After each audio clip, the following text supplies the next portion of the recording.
Welcome to Healing with Ketamine.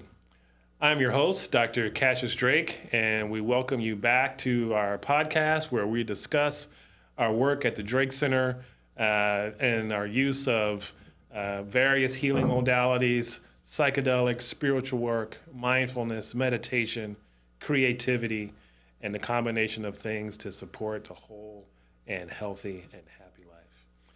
Today, for our conversation, we have a special guest with us today, Detroit firefighter Zachary Lesner, who has a very powerful story to share and his journey to share with us, and his work and recovery from PTSD and his journey in recovery with the Drake Center. So, welcome, Zach. It's a pleasure to have you here today. Thank you very much. And to share your story with us. So why don't we jump right in? Perfect. So you're a Detroit firefighter, and you first came to us after some things that happened to you. Yep, I've been in City of Detroit firefighter for the past 7 years, and seen some stuff, done some stuff, and my main takeaway from having PTSD was I was always worried about what other firemen thought of me. I was worried about if I was good enough, because we have the best firefighters in the world. It doesn't matter if they're jumping through windows, jumping off houses. These guys are like the absolute heroes, and one day I would hope to be 1% of what these guys are.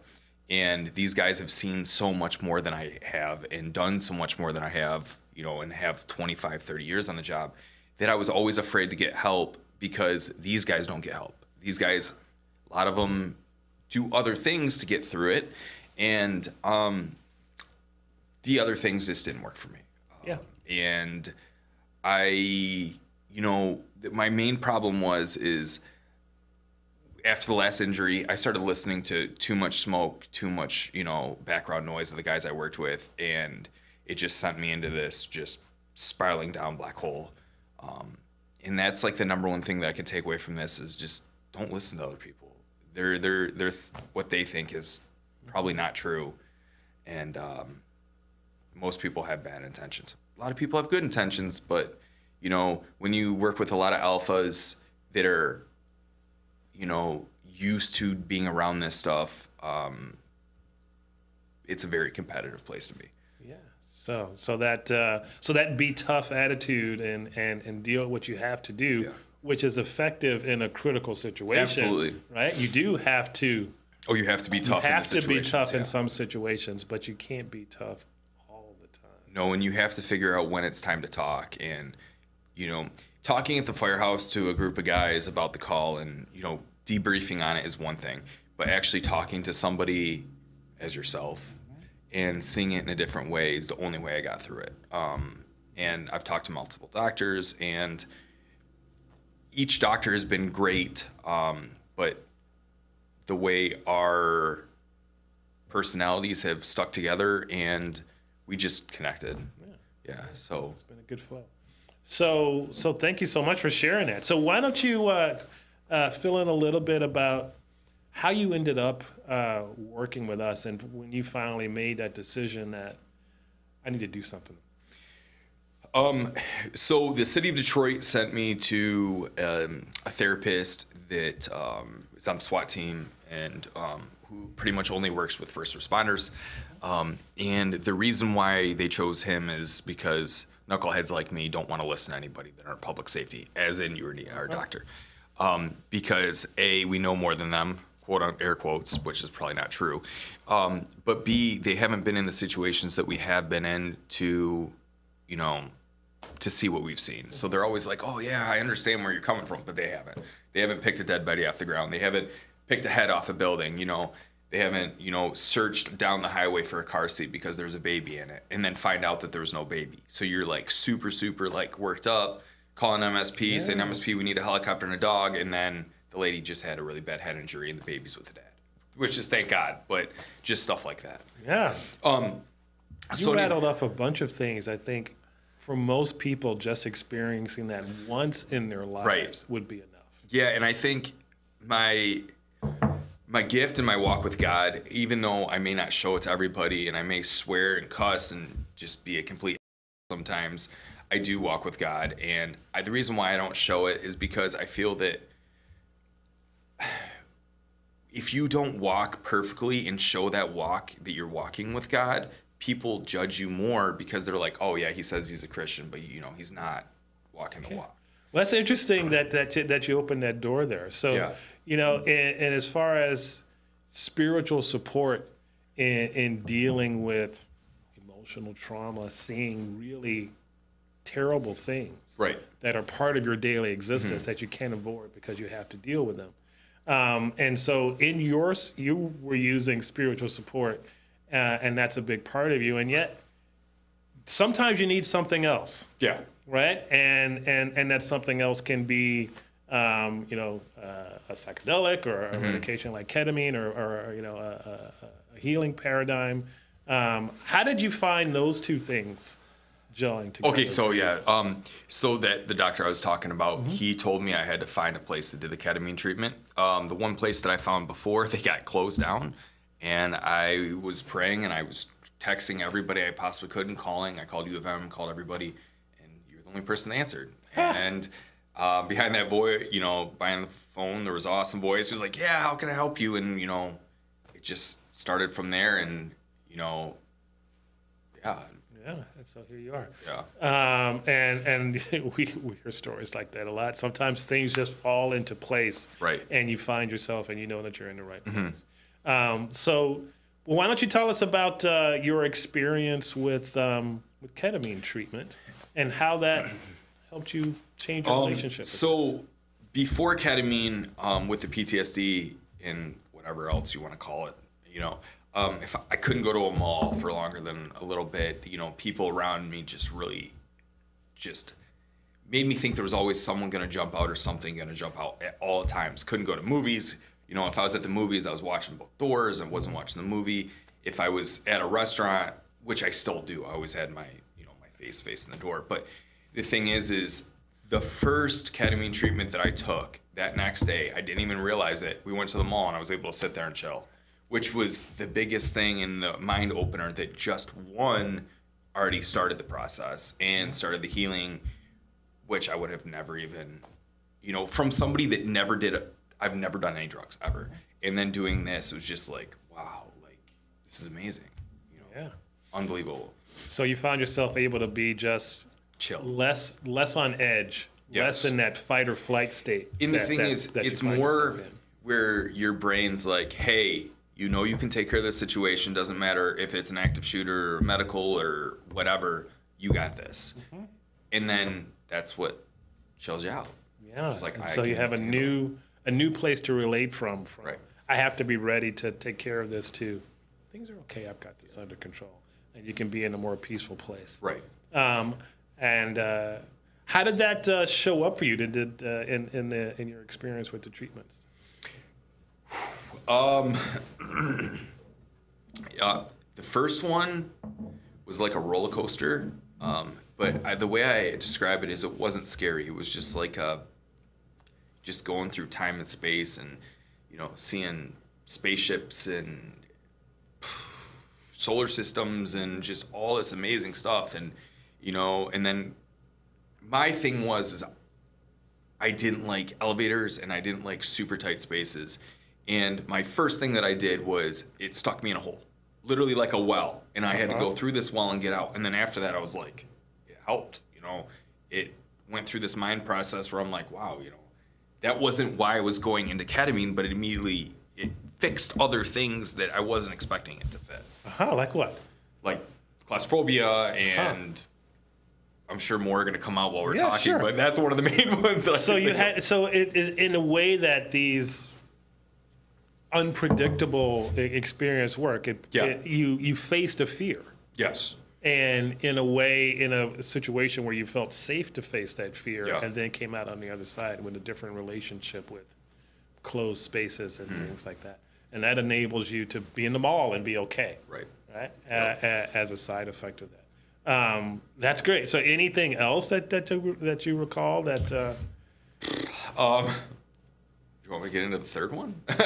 Whatever you feel. So the second one I remember was like it was like a Mayan temple with a bunch of doors. And I tried to open the door, and then something told me I wasn't ready. And that was what I really took from the second one. And it was just getting, and it also said darkness is my friend. So the second one went into the third one. And then the third one is I had a legit meeting with the devil. And I know it sounds super scary, but it wasn't. It was them, him talking me through that, that life's not just about dying, it's about living. And I know it's a weird thing coming from him, but that's kind of what I took out of it. But not saying that he's a good guy or nothing, because that's not true. But it's more like he pretty much says, I've always lived my life in the middle. Like, I do good, and I, kind of like the darkness. And that's pretty scary to me sometimes because, the only thing that keeps me going good is, of course, God. So with the darkness thing, he just said, hey, you need to stop playing on that line. You either need to pick my side or you need to pick the light. Yeah. And then when he said that, he's like, hey, you've seen Batman, Superman, Spider-Man, and all them. And he's like, I was the one that gave them all their gifts, and they are real. And he said that if you come on my side, I'll give you all the gifts you want. So that was like, whoa, yeah, that's, and my thing is, watching TV shows and movies and stuff, I always thought to myself, I'd be like, hey, if I, went down a crossroad, what would I say? What would I do? Would I be strong enough to say no, kick rocks? Or would I be like, yeah, you know what, this would be cool to jump super high or, not worry about wearing fire suits and stuff. But I was able to say no. And I knew that was like one of the things I really needed. Yeah. Yeah. So you had a face-to-face meeting with darkness. Yep. And an opportunity to make a choice to choose the light or the other side. And you made your choice. Mm-hmm. And then things changed for you. Yes. Right? So you made that choice. You sort of came face-to-face with, am I going to live or not? Right.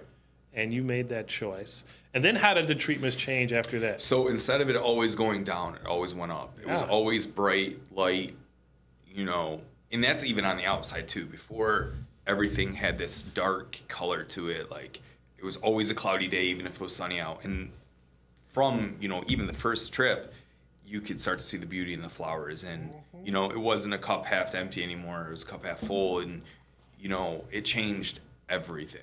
Yeah, it did. Yeah. So what you've described, I think, is something many people have a concern about when they're considering psychedelic therapy. What if I run into something scary? What if I encounter my darkness? What would you say to somebody who's concerned about that? So the best way to put it is if you do run into that, you have someone's with you at all times. Well, besides the doctors being out there with you, but there's somebody holding your hand. There's somebody, just making sure you feel comfortable with this to get you through it. There was situations in it that could have been taken as scary, but nothing in there was scary. It was the beings or whatever, but they weren't there to jump scare you or to, everything there is healing, and it may not be like unicorns and rainbows, but it's meant to heal you, and it's not scary. I mean, and the thing was too is I did research, of course, Dr. Google before everything, and nobody really says anything. I mean, there's never anybody that says, "Oh yeah, I had a bad trip." So, and it's true. I never had a bad trip, thank God. It was not scary. Exactly. It's all they all serve their purpose in revealing to you what you need to see to make these leaps in consciousness, so that you end up in a different relationship with yourself. So what have you found now since once you sort of made that internal choice? I'm saying no to the darkness, even though that's been my experience, and I'm going to say yes to this new place. The best way to put it, though, is I think the biggest thing that I got that I don't want to miss out on is before I always worried about what other people think. And I said a little bit in the beginning, but like if I would think someone like this conversation now, I'd be micro-analyzing it, for days. And this treatment's helped me where God, and whatever there was like, hey, you don't need to worry about that. You're the only person that really matters. And being able to give that up was pretty much what was going to make me kill myself, because I couldn't get out the noises. The noises would not go away. It was always like, oh, he's talking over your shoulder, or oh yeah, they're they think you're a fireman, or oh yeah, they think that you do this or that, and this was finally able to make it where those went away. Yeah. Thank you for bringing that up. I mean, when you came to us, you were a shell of a man. I was nobody. I was just dark. Yeah. And then that started to change very, very, very immediately. Rapidly. And so, how are you sustaining that? Have you felt like this has been sustained for you?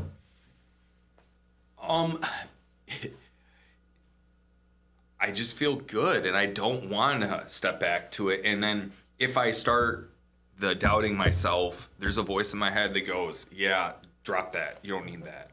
So the voice stays with you. Your inner self is just like, why are you doing that to yourself? There's no reason. Who cares? Just keep pushing on and doing what you got to do.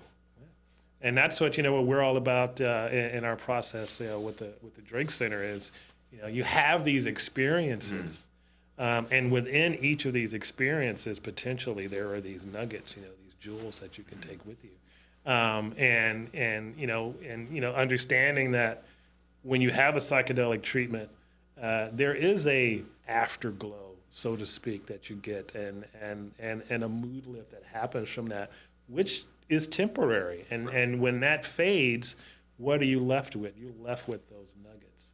You're left with the memory of those insights. I don't have to be in the darkness. And that's a real choice, because you've tasted both sides of that. And the thing is, too, is I'm going to continue, the treatments with you guys talking, and I wouldn't say treatments, but I'm saying like the sit-down meetings and all that stuff, and that'll also help a lot. But one thing that I did forget to, bring up when you said the symptoms of the PTSD, I wanted to fight a lot. Yeah. If I was at a light, someone looked at me wrong, I would want to get out of my car and tear them through their windshield. And especially just like you said the wrong thing to me, or you looked at me wrong, I'm gonna want to do something. Yeah. And that was the thing about the first treatment, is it started immediately turning it down. Like I was at 1,000, and then the first treatment, it knocked me down to like 80. Then it was like 60. Then it was like 50. And now it's like, I can think about it and be like, okay, whatever. But if I still needed to, now it doesn't take away my, my fight. If I need to fight, talk about that. So, from some, in tough guy think, let's just call it that. This is potentially losing your edge. No. How is it? It actually sharpens it, I think, because now you know that if something pops off, you're still strong. You're still, if you train in whatever you train in, you're still going to do it. And that was the thing I was afraid of, is losing, but it sharpened it. It made it like, now that I can think more while these people are talking or doing or raising their hand or whatever, it just makes you think. Be like, okay, what can I do tactically to stop this situation, or how can I stop it? And the thing is with those little bit of time to think, you got the edge now. And it doesn't make you weaker. It doesn't make you not want to protect your family's honor. It just makes you think for a second longer. Yeah, do I really need to make this happen? That's it. Right? And you think about, do I really want to do jail time for someone doing something dumb? Yeah. I may be right, but is it worth it? Or I'm probably wrong in the situation.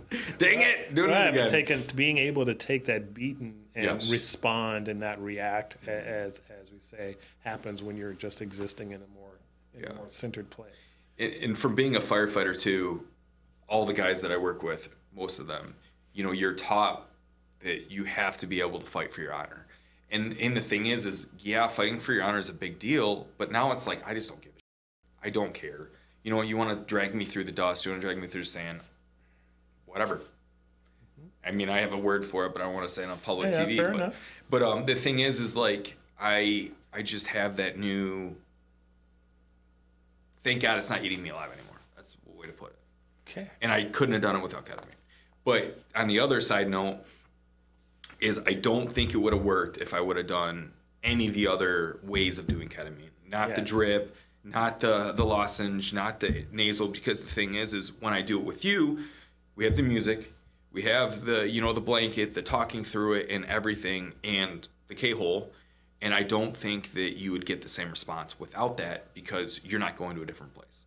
And without the mask, you wouldn't see all the cool visions. So, and the music leads on the visions. So that's the one thing I want people to know is you need to come to these guys and try it, because you guys are different than anybody else, period. No one else does what you do.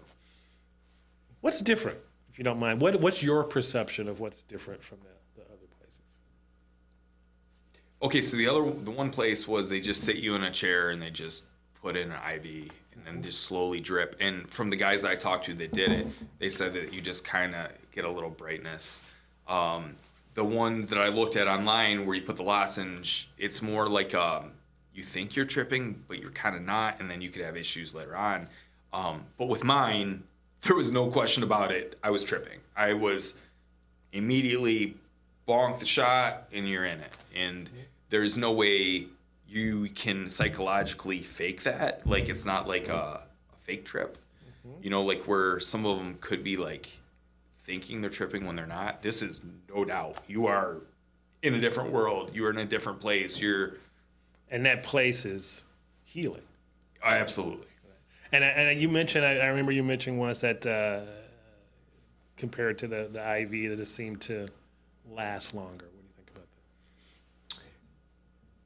that? Well, with this treatment, I just like it because you immediately go into it, you heal, and then you get out of it. And then, you know, it's just immediate. Instead of the other one where it's like, you don't really trip. I mean, I think the only way you can really heal is if you're seeing these things and doing this stuff, because it's actually getting you through it. If you're just getting if you're not tripping, you're not getting the healing. Fair enough. Okay. Thank you so much for everything that you're sharing. I think this is really helpful for people who may be struggling and trying to decide if this is right for them. So, in addition to the ketamine treatments, you know, we also, you know, we talk about things. We talk about mindfulness and meditation. And I know whenever we have tough guys, strong men come into our practice and we start talking about meditating and mindfulness, we sort of get, oh boy, here we go. You know, and so what are your thoughts on that? I remember when, you know, in the beginning you were like, oh boy, meditation, here we go. You know, the main thing was at first I thought it was BS. And then, of course, you guys brought in the Navy SEALs thing, and I'm like, I Googled it. I'm like, do Navy SEALs use this? And it was like, yeah. So I'm like, okay, if the badasses of the world can do this, I can do this. So when I started trying it, it literally, especially box breathing, it brings your heart rate down. You can shoot better. You can do everything. Because, like, if you get excited and you're, like, trying to put a round down target, and you're, like, kind of moving a little bit, if you do that box breathing, it gets you steady. Dunk. And you know, and that's the same thing with fire. Like, before, when I first got on the job, they said, psych yourself up and get in that dang fire, okay? Well, when I went back to work and I was on the way to a fire, I'm like, I don't need to do that. I'm going to slow myself down. And by slowing myself down, it made me be able to think better when I went to that fire. Yeah. It made me be able to see a little bit different things that I wouldn't have seen before and just running and gung-ho. Yeah. Now, the last couple fires I've been in, of course, we've been outside being RIT team, which is a good thing, but we were able to do some cool stuff and, you know, work for the greatest fire department in the world. But the thing is like, if you just slow yourself down just a little bit, it gives you clarity. Yeah, and subtleness to handle tough things. Yes. You know, I know when I was doing my training as an ER doctor, we were learning ACLS and CPR. Yeah. You know, the first thing they said was, what's your first thing? Take your own pulse. You know, and what did that mean? That meant take care of yourself first before you put yourself in this critical situation to care for others. Take your own pulse, make sure you are good, and then go into a challenging situation and handle it. And another thing that I wanted to bring up too is I was also worried about losing that gift of being able to, you know, like slow yourself down. Like, as you know, when you get into really bad situations, you're able to slow yourself down where you can be like, you know, seeing stuff.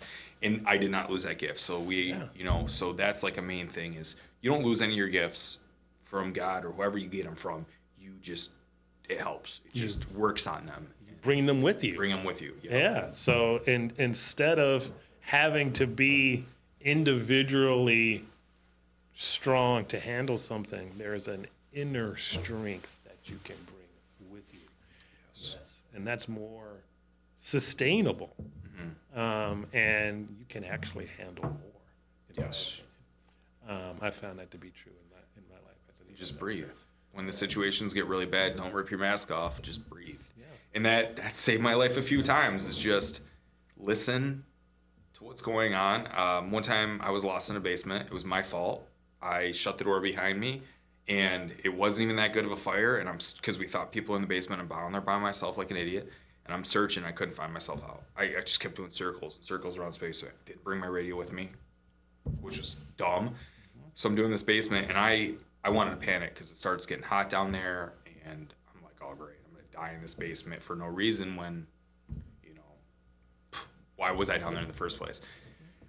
So what I did is I just prayed, and instead of ripping my mask off like I wanted to, and the door appeared. I just did one more loop, and there was no doorknob on it. There was no nothing, and he showed me the way, and I was able to get out of there. And it taught me something too. First off, always have your dang radio. It doesn't make you cool not to have it. And two, just listen to your inner being, and he'll show you the way. Yes. And that, with this ketamine, helped me so much more because I know I can rely on it more. And they even talked to me and said, hey, we're always with you. Because I told them, I'm like, I'm afraid that when this is my last treatment that I'm not going to see you anymore. They're like, we're always with you. We're here. Yeah. We're right behind you. We are with you charging into war. We'll always be with you. So that helped because I didn't want to lose this amazingness that I went into. Exactly. So you get something that you can take with you that you know is yours. Yeah. Ongoing. That isn't dependent on a chemical. And the thing is, too, is I just want to thank you guys because like I've said before, I did have a plan to kill myself. In October, I went outside in my truck. I had a fight, and I went out there. I had my Glock loaded, put the Glock to my forehead, went to pull the trigger, nothing happened. It was loaded. There was a bullet in there and everything. And when that happened, I was able to see the pink mist. I could smell the blood. I could smell the gunpowder. I could see the window breaking, everything. It was almost like it happened. And I never wanted to feel that way again. And that's when I met you guys in December. And I don't even know why I was in that place. Like, it doesn't make sense. I'm not the same person. He's way over here, not even in the same area. So it's nice that the darkness, now I have darkness in me that if I need it, I can use it, but it's hanging out. Yeah. It's the light and the love and everything is here. So thank you. I couldn't have done it without you guys. Thank I swear. No. So other firemen, cops, Yeah. military guys, come see these guys. They'll save your life. I mean, and it doesn't take much. It's easy. You just sit in a chair and talk to them and have fun conversation, and they know what they're talking about. They've seen everything. They've done everything, and yeah. Been a part of it, and you're part, you've been healed by it too. Yeah, as we say, we practice what we preach because we have needed this ourselves. Yes. And I certainly know the things that you could see in first responder and emergency medical work, and the very real emotional weight that can have, and what it takes to heal from it, and what it can do to you if you don't. And I've experienced that personally too on both sides. So thank you so much. Thank you. Thanks for the gift of life. Thank you for your gift of healing and sharing your story in the way that you have. It's a powerful story that's going to help people. Good. And we really appreciate it. And I think there's nothing more to say about that other than thank you very much. So that's going to wrap up our episode of Healing with Ketamine this month. As always, we thank you for your time and your attention. We look forward to meeting with you again in the future as we continue our discussions on this journey of healing and transformation. Thank you, and we'll see you next time.